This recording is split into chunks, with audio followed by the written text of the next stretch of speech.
So yeah, thank you for the introduction. It's a great opportunity to meet other people also involved in women history, which is part of my research. And yeah, I'm new to ETSU. I started teaching in fall, and as we are all online, right? So this gives me an opportunity to actually get to know some other faculty and staff and students from ETSU. I'm excited to be at ETSU. It's a great school, and I'm very happy to share some of my research. So today I want to talk about women in authority in the 19th and 20th century West Africa. And as you all know, or like as Phyllis already mentioned, I work on, my research is on pre-colonial Africa, and in particular, the region what is today Nigeria. Can you hear me well? Hello? Oh. You can. You were muted for just a second, but okay, yeah, okay. So I want to give a very short kind of like overview what I'm going to talk about, and then lead over into the actually kind of like examples that showcase some of the women history. I'm going to focus in particular on the pre-colonial to show some of the institutions that women actually held in pre-colonial Africa, and then also with focus on authority, also looking into the early colonial history, what colonialism actually changed. So I'm going to look into first the geographical location, the historical importance of the region, to give you just an idea about West Africa's importance, the general introduction to women in Africa during the pre-colonial period, women in pre-colonial Islamic West Africa, and women in African traditional religions, which is the focus of my own research, and the effect of colonialism on women's roles in political and religious institutions. And then a conclusion. And so I keep an eye also on the time, because I really want to take questions and also have a little bit of a discussion. So I may cut some of the things out I had planned. Just a very short introduction. I know everybody knows where Nigeria is, but I just want to kind of like remind everybody it is located in West Africa, and it is one of the most populated, if not the most populated country on the African continent. It has one of the highest ethnic diversity, with over 530 different linguistic groups, which refer to also ethnic groups in the contemporary context. My area of research is located in central Nigeria, which is the Niger and the Benue confluence region, those two rivers. And in this kind of like region, we have over 70 different linguistic, ethno-linguistic groups, and I work with about 20 of them.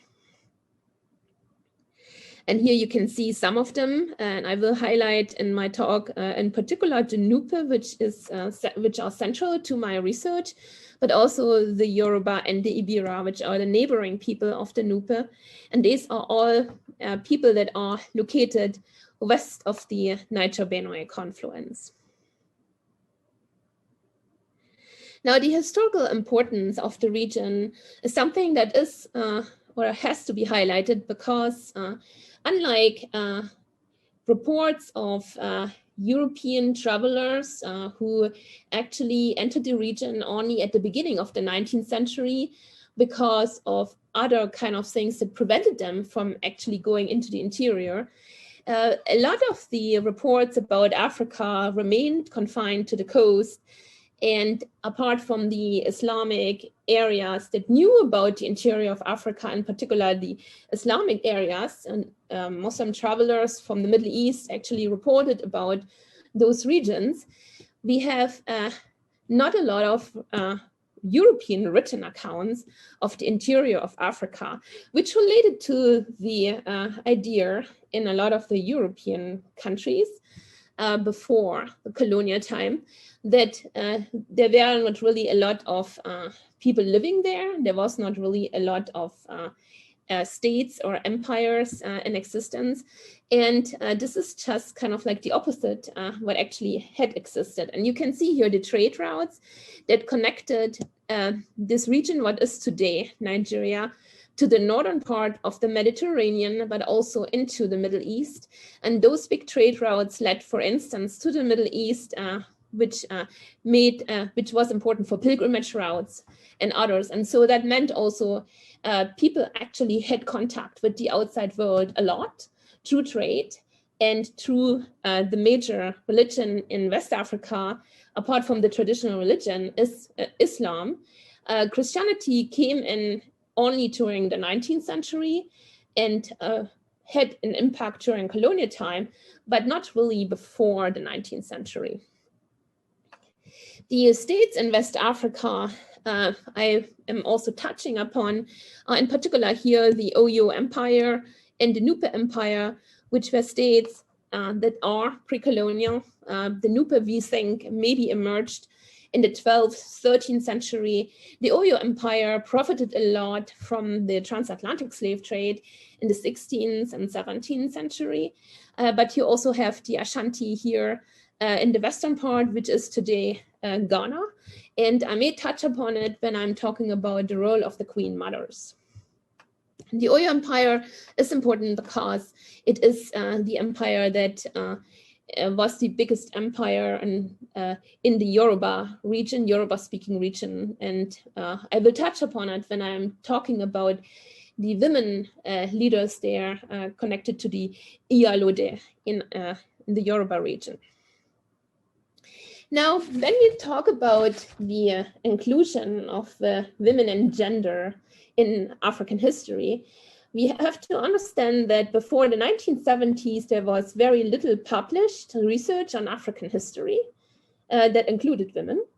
It was mainly done by male colonial historians and colonial officers. And this kind of like male gaze, even after the time, after independence reached African countries, a lot of the historians were male, and the focus on women was just not a given. Information on women was more to be found in anthropological and ethnographic studies at the time, and that focus is still evident in the numerous studies of the roles of women in development today. A new wave of history research in the 1970s began for the first time to deal with women and economic change and with women as political activists. By the early 1980s, the history of African women had emerged as a vibrant and steadily expanding area of research and study. Scholars were motivated, as with women's history in other world areas, by the development of the international feminist movements. From the beginning, there was a political component to much of the research and writing in African women's history. Despite the advances in historiography, many standard historiographies of Africa still omit women and ignore the implication of gender. Helen Bradford, for instance, referred to an androgenic sin that she observed that often an author, usually male, will note the absence of women in that person's work and offer an apology, but then nevertheless proceed to write a historical analysis that still leaves out gender and women. Bradford also decries the practice of using a general term such as people as if it included both women and men, when in fact, most of the time it referenced only men. In that way, effacing women's experiences. Oyewume Oyeronke, on the other hand, a Yoruba scholar who teaches sociology in the United States, presents a striking particular example of this effect. She has called out historians who have studied Samuel Johnson's history of the Yoruba, pointing out that the predominantly male gaze they have applied to in their work has obscured the fact that there were female rulers in Yorubaland before the 19th century. Kings lists contain names of both female and male monarchs, but because many of the Yoruba names are unisex, male historians uncritically assumed that all the rulers listed were male, when in fact some female rulers were among them. And so in this talk, I want to kind of like look at some of the political and spiritual leaders in the West African pre-colonial past and talk about the changes that the advent of colonialism, in this case, I'm focusing predominantly on the British colonial time, brought about. In the early history of women and elite women in particular was based predominantly on oral information. Scholars have retrieved information about women in pre-colonial history, especially also by utilizing oral histories, oral traditions, linguistic sources. And in some instances, they were lucky to find written information, in particular for the Islamic areas. Heidi Nast, for example, has applied an approach that she calls spatial archaeology to investigate the history of the palace of the Hausa kingdom in Kano, that is located today in Nigeria's north. And the information she had used for her book investigated the history of the palace of the Hausa kingdom, and she gleaned those information in part from archival documents and in part from physical evidence, which provided insight into the way how Islam expanded in the region, but also Nast examined the role of male and female slaves, but also the role of the female headquarters within the palace, because elite women in the Hausa area often lived in seclusion, they were secluded, and partially also kind of like confined to areas of the harem. So the Emir of Kano, for instance, has over 100 kids and over 20 wives today, even today still. And so Nast examined this kind of like role and also the physical structures associated to the spatial division of the palace. Other people, other scholars, such as Jean Boyd, for instance, examined the life of Nana Asma'u, the daughter of Shehu Usman Dan Fodio, the founder of the Sokoto Caliphate in the early 19th century. Asma'u was multilingual, like all accomplished scholars at her time, and she had composed works in 3 languages, Arabic, Fulfulde, and Hausa, which was written in Arabic script at the time. She was also very much fluent in Tamashek. Jean Boyd's translations of Asma'u's poetry made her work accessible to a wider audience. And so here is a map of the Sokoto Caliphate that emerged as a big kind of like confederation of emirates in the 19th century under the leadership of Nana Asma'u's father, Usman Dan Fodio, and his son, Bello, Mohammed Bello, and his brother, Amadou. And this kind of like Sokoto Caliphate changed a lot of the fabric, the religious fabric in Nigeria's Muslim north. Jean Boyd's translations of Asma'u's poetry made her work accessible to a wider audience. And she shows that Asma'u was a spiritual leader of her time, a 19th century Muslim woman who defies contemporary stereotypes and who typifies the ideals of the scholarly, pious, and yet worldly woman. Asma'u helped transform her society by re-socializing war refugees of her time, and she contributed significantly to the Islamic Reformation process that was ongoing in northern Nigeria.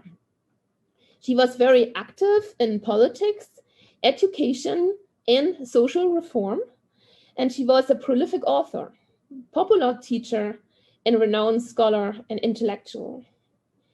She did not only kind of like communicate with her own family, but she was actively involved with the wider community.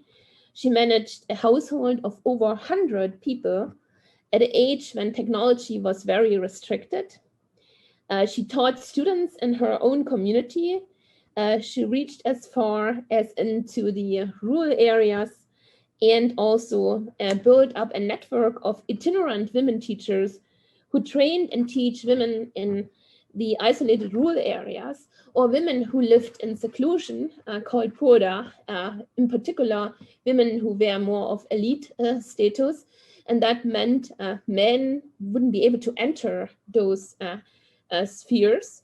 Only women could. And so what Asma'u did, she would train other women to go into the women quarters and teach them about the religion of Islam and the teachings.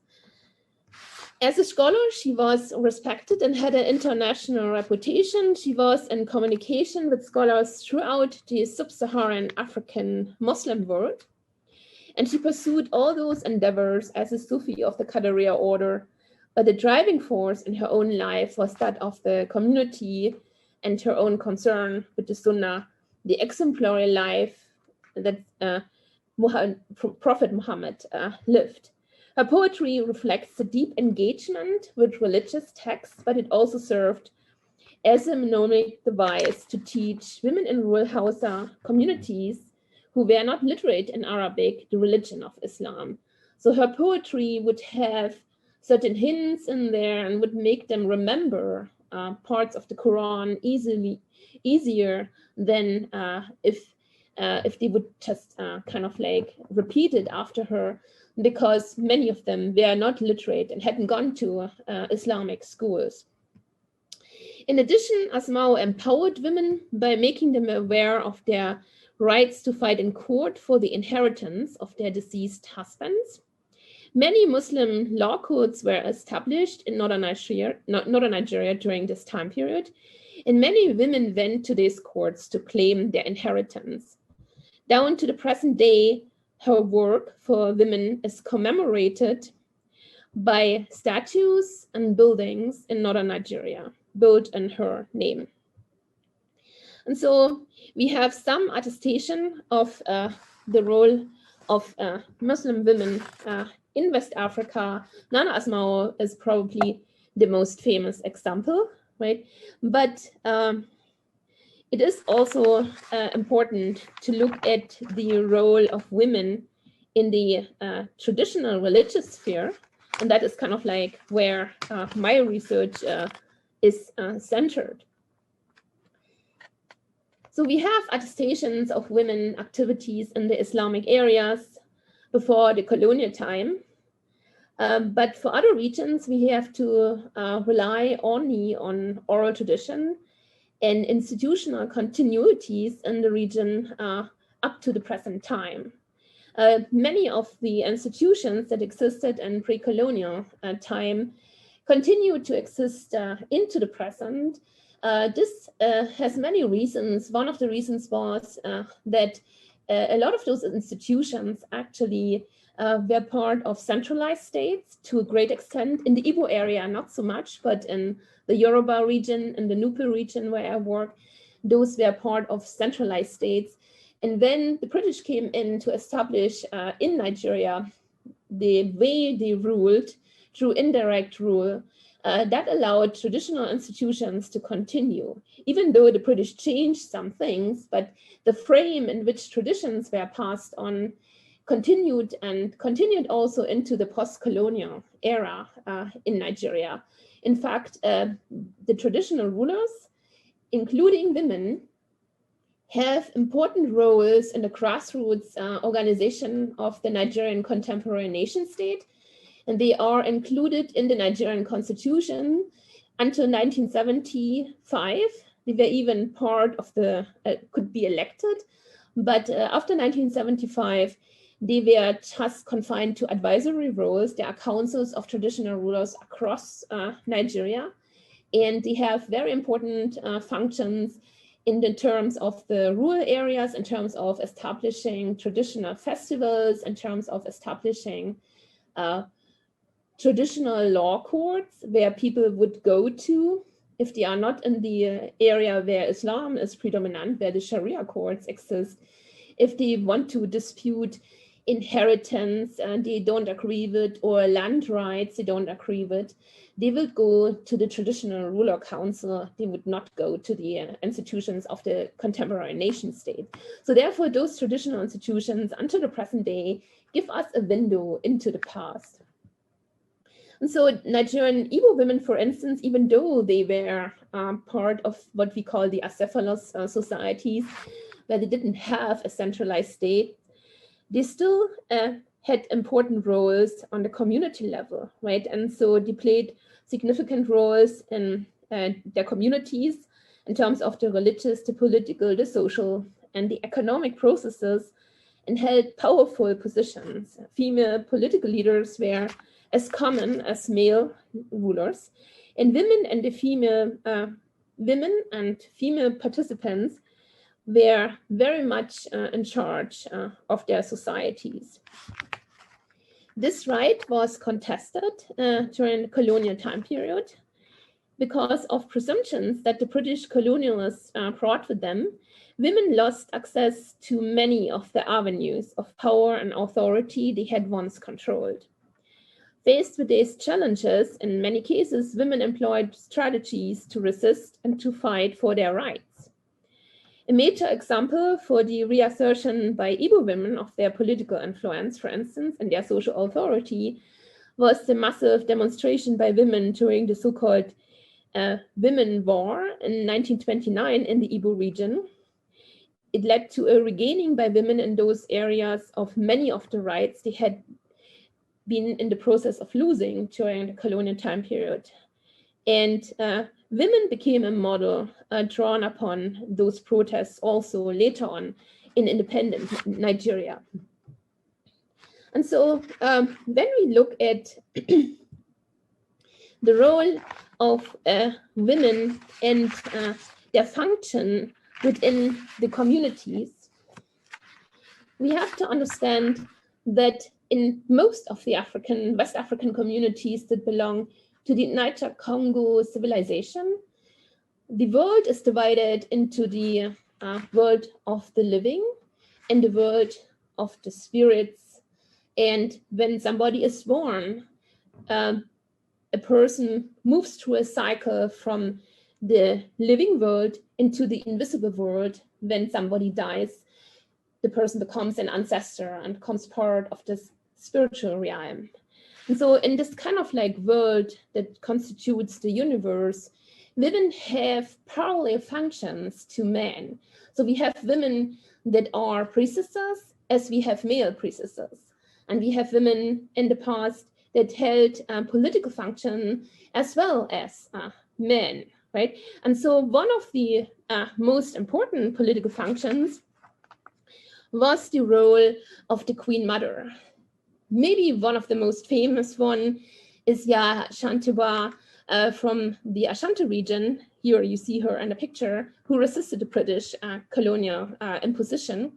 But even until the present day, Queen Mothers have important roles to play in the kingdom. So in many of those regions we look at today, in Nigeria and Ghana, not so much anymore in the Francophone region, but in British West Africa, if you want. So you have a lot of those institutions which have maintained the kind of nominal kingdoms and nominal city-states as they existed in pre-colonial time. And in those regions, women still have very important roles in the kingdoms where in pre-colonial time, queen mothers existed. And so a queen mother is not necessarily the mother of the king. It is a woman that comes from a lineage that has inherited the title of the queen mother.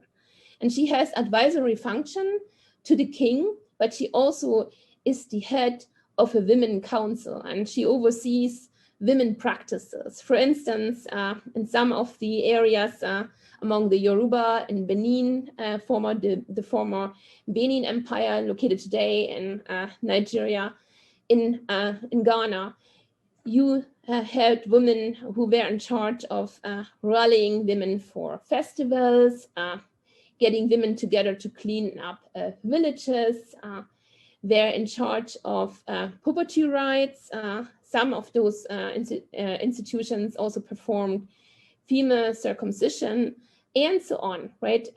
So those queen mothers oversaw legal institutions also that made sure that women got their rights when it came to the institution of the bride price, that they would be valued within the communities and so on. So they had a lot of functions they would oversee.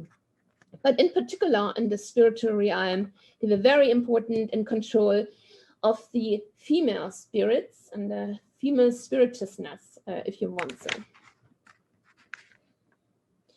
The Ialode in the Yoruba region as well had a similar kind of like function. So these were parallel councils of women organizations that coexisted with male organizations, in many ways overseeing functions that were confined to women realms, such as, for instance, market institutions, right? Monitoring and controlling the weights that would be used, the roles and the premises used in the market, how products were sold, but also to protect the protection of women in the market, for instance. A lot of those women also had female diviners, where in the parallel universe, male diviners existed, also female diviners existed, who would be the connecting voice in the communicating with the ancestors, right? And so they would deal with special kind of like information connected to women and female ancestors.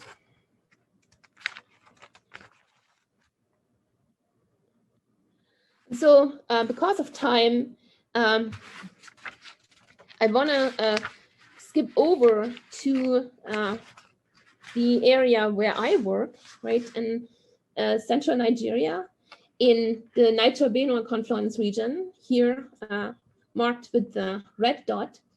And I work in particular with women in institutions that existed also in pre-colonial time and have continued to exist until the present. And I interviewed a lot of the female priests and female diviners and spiritual leaders in many of those communities. And I want to give today some examples from the communities I worked with, in particular the Igbira in central Nigeria, but also the Nupe, which is the core of my research. The Igbira actually belonged to those institutions that only had chieftaincies. They didn't really have very much centralized states in pre-colonial time. Their organization is mainly based on the clans. And so you have women who are having very important functions within the clan organization of the lineage. And so you see, for instance, here, those women in white, they are called Onuku. And there is the story that goes that if you are born under a special sign, right, when a woman is pregnant with a child, she sees whether she is actually carrying an Onuku. And Onukus are born with special signs. For instance, this woman will see certain animals crossing her path that are rare. She will have, when the child is born, certain kinds of ants surrounding the baby, and so on, right? And so there are special signs. It's not an inherited institution. It is an institution that is basically assigned by the gods. And those women are special because they are the only ones that are able to enter religious temples in the region. Normally, women are not allowed to enter those sacred spheres because it is said that they pollute with their blood. If they are still in a birth-giving age, they pollute with their blood the secrecy of the temples in the interior. So post-menopausal women are allowed to enter, but younger women, only if they are an Onuku, they are able to enter. And those, you can see here, the Igbira in central Nigeria, that's kind of like the region where they are located along the Niger River. The Igbira also have functions within the Masquerade societies. A lot of the Masquerade societies are secret societies where I work in, and women normally don't really have access to those male secret societies. However, if you are an Onuku, you're able to join because you're actually considered like a priestess in that kind of like way. In the Igbira, during special festivals, the masquerades come out and display on the streets. And here you can see some of them. Usually they are kept within the family, so within the clan. And the young men joining them are age groups of young people organized according to the clan. So they usually guard those masquerades, and only if you're initiated into the secret society, you are able to dance and wear the costume of a masquerade. Now, usually it is said that you as a woman should not come near a masquerade because the forces of the ancestors, the religious forces, will turn you basically in a way that you can't they will sterilize you. You can't get pregnant after that anymore. So if you touch a masquerade, that is kind of like the saying. And so it's usually men that would chase those masquerades, as you can see here. However, the Onuku participate in those street masquerade festivals because they are allowed to. And you can see here's a small one. So they are in all ages, and usually they are almost like a sisterhood. They introduce the newcomers to their duties they have. They are diviners also, they are priests, they are local judges, and so they have a lot of functions. They are very busy. They are also part of communities where they meet, usually several times during the months, where the whole Igbira land gathers their Onukus together and they will meet. Usually you can see here, Onukus have this kind of like combination of white and red. And there is this red feather, let me see here. The red feather that you can see here, it comes from a very special bird, a very rare bird. And it is this kind of like combination of white of the ancestors and the red of the blood of the living that they are carrying. Here you can see two Onukus. One of them is initiated by another Onuku, by an older Onuku, who is her mentor, right? And so I interviewed them to understand their biography, how it came about. And they confirm that from like little childhood on, they are treated in a different way. They are treated as sacred because they were born under special signs. It is mostly women who are Muslims that are allowed to also continue to practice those kind of religious practices. In more fundamentalist religions like Pentecostalism, for instance, or fundamentalist Islam, it would not be allowed. But in some Christian forms, in some Christian denominations, and a little bit more kind of like nominal practice of Islam, women have the opportunity to have those many modalities, right? And so it depends really on the background. Therefore, here you see Onuku Halima, which is clearly a Muslim name, and her Onuku mentor. Here you see the Onukus dancing with the masquerades, which again is something that is only allowed to them, right? It's not allowed to any other women to get near a masquerade. They are also allowed to participate in night ceremonies, which are very strictly allowed only to men, because that is the most dangerous kind of like sphere when the most dangerous night masquerades come out, which have like really deadly, can have deadly effects on other women. Igvirland also has a chief Onuku, and her function is quite interesting because she will be kind of like the parallel functionary, the parallel institutions to the Ohiniwusa Obani of Okenya. As you can see here, and on the left-hand side is him, and she is the female pendant, right? So she has the powerful rights and the powerful functions, in particular related to the sphere of women.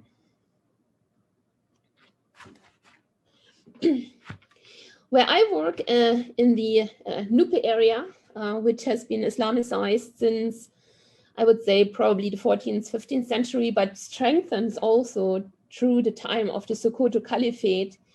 Women are often a little bit relegated to the margins of the society. However, in the Masquerade societies, which are secret societies, women have specific functions as the wives of those who are initiated, as singers, but also postmenopausal women, like here, you can see one of them, the Sagis.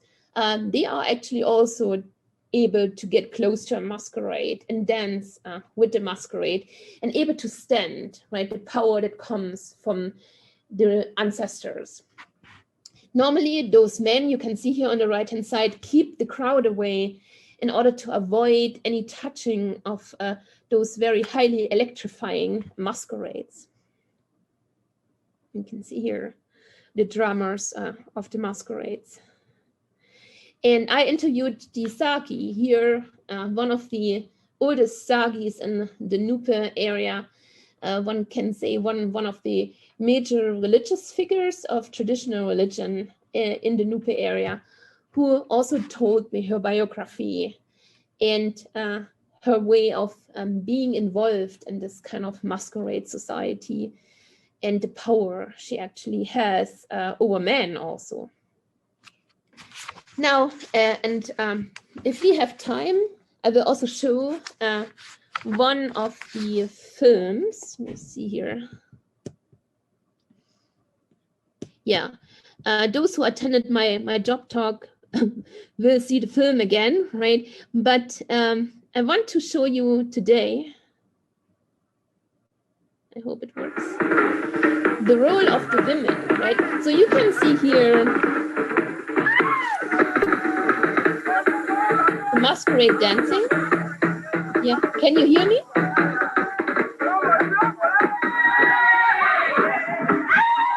Yes, but we can't see the film yet. Oh, so how do we share the film? I think maybe close the PowerPoint. Let me see. Hold on. Yeah, let me see if I can. Let me see. Yeah, let me stop share the PowerPoint and see if I can share the film. Perfect. So let me scroll back here. So this is the Ndakoboya Masquerade, the secret society I just talked about. And so those are the so-called tall ghost masquerades, which can become very flat and expand. There's usually a person that's initiated in it. And you see the person with a stick is trying to keep the crowd away. So those women here,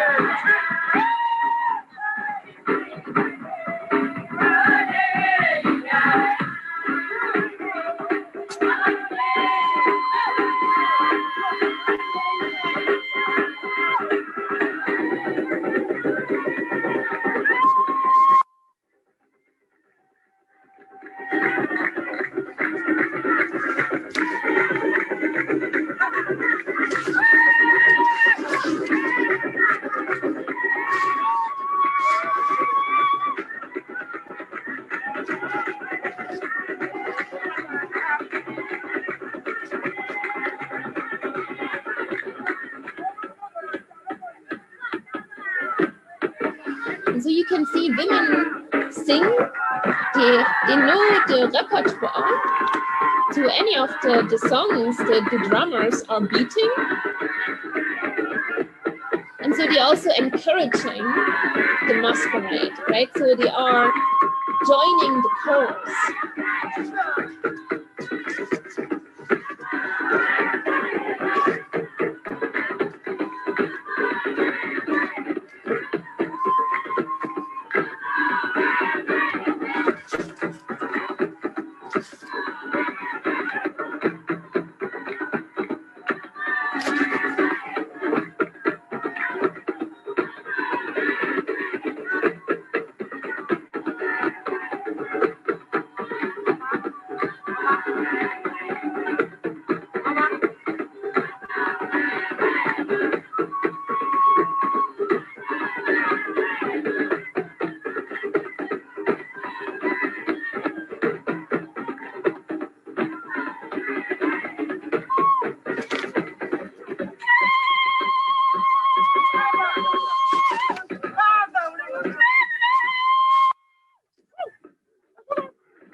You can see the women are cheering the masquerade on.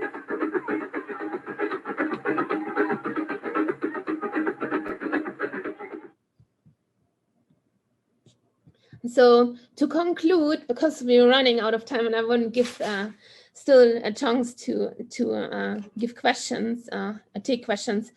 What did colonialism change, right? So one of the things colonialism changed, it actually diminished the equality that had existed in pre-colonial time because of the way Victorian times worked, right? So it was usually male colonial officers who came to Nigeria, and they did not expect women in powerful functions.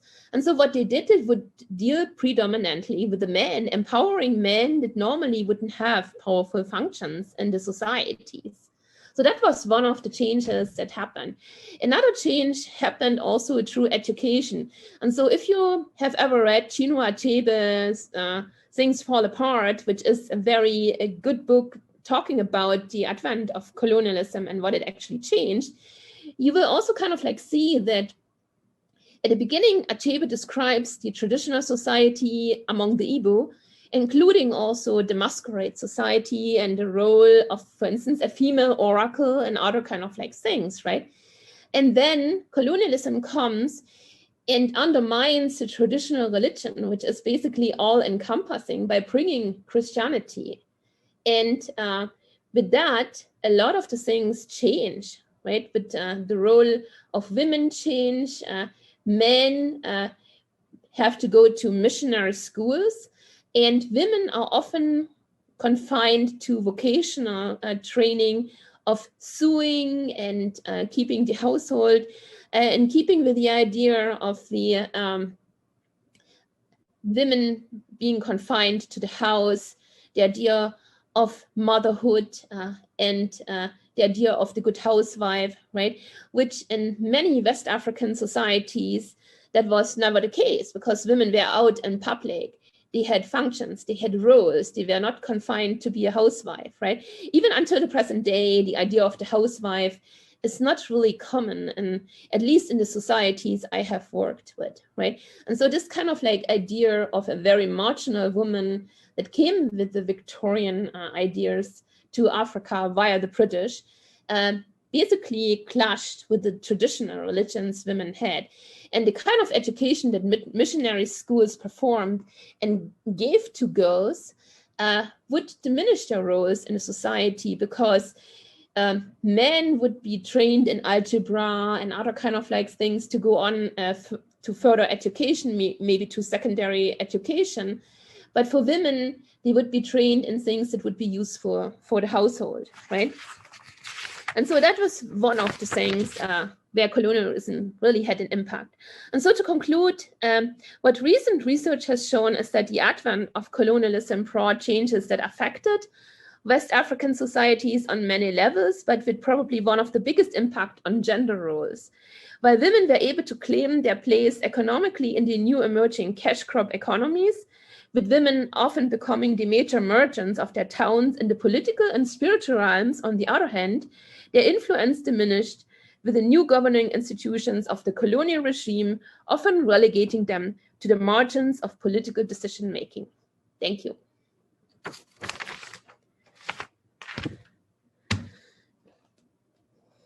So taking questions now. 10 minutes, 8 minutes. Well. We definitely have time for questions. So thank you for a wonderful talk, and for taking time to screen one of your films. So let me open the floor for questions.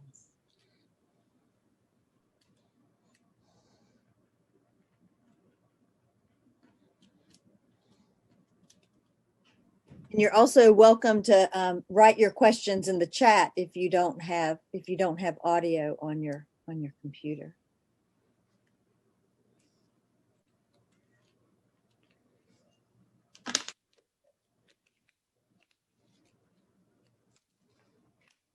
While we're waiting, I will start with one, if that's okay. I got to see this film that you just showed, but I also got to see another one that I found online, and I'm just wondering what the experience was like, making films and getting permission to make films there, and if gender was an issue at all, and if so, how was it an issue, and what did the process of making the film actually highlight about the religious masquerades that you were filming? So being an outsider and being not British definitely helped me because I'm German. And so that was an advantage, right? So I also came into Nigeria when I did these films. That was before I actually went to grad school. So this was before I went to my PhD program. So this was a kind of like postgraduate study, what I did at this time at the Institute of Religious Studies in Heidelberg. And it was a time when in Nigeria, Sharia law was introduced on the criminal level and not on Nigeria. It had been outlawed under the British, who used the British law for the criminal cases and left the customary law, like family law and so on, with the traditional religions and also with Islam, but they took away the criminal code from the Islamic part. And that was reintroduced in Nigeria. And the region where I work in is kind of like in this in between, a very, very much strongly Islamicized region in the northern part, Hausa, right? The Hausa region. And then the Nupe region is kind of like adjacent, and it's a little bit more lax, but is also highly Islamicized. But the Masquerade societies are considered nominal Muslim. So they don't have a mosque in their village. They don't really pray. They have Islamic names. And the head of the Masquerade Society always pretended to go to the Friday prayers in a nearby town to be seen. And so I knew that with the kind of like fundamentalist reformist kind of like wave that came in 2000, a lot of the people wanted to have the traditional religions documented, which allowed me to make those films, right? I also was always, my research assistant mostly were male, and there were a lot of spheres where I, as a woman, was not able to enter, and I would just send my research assistant to do the interviews in the interior of the shrines and things like that, right? So, but apart from that, everybody was very cooperative and actually grateful that I document, because they had the understanding it would disappear because of the fundamentalist Islamic approaches.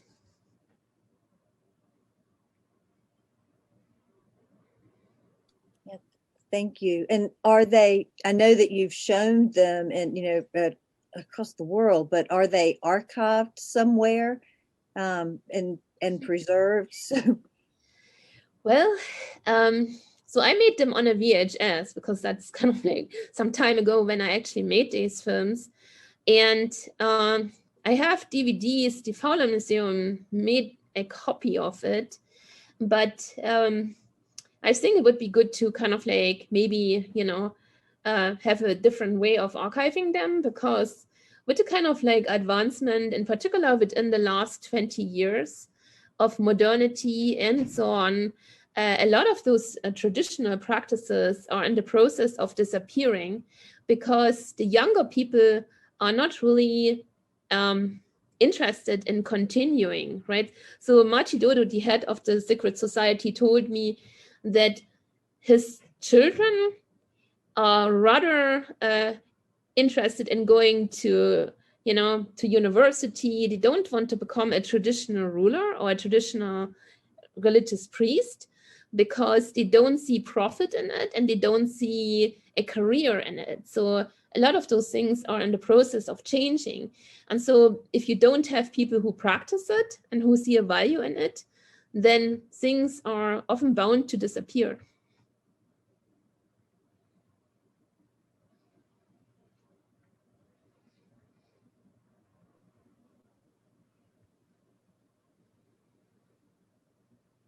There we have time for another question. If anybody has a burning question, I definitely want to invite you to jump in.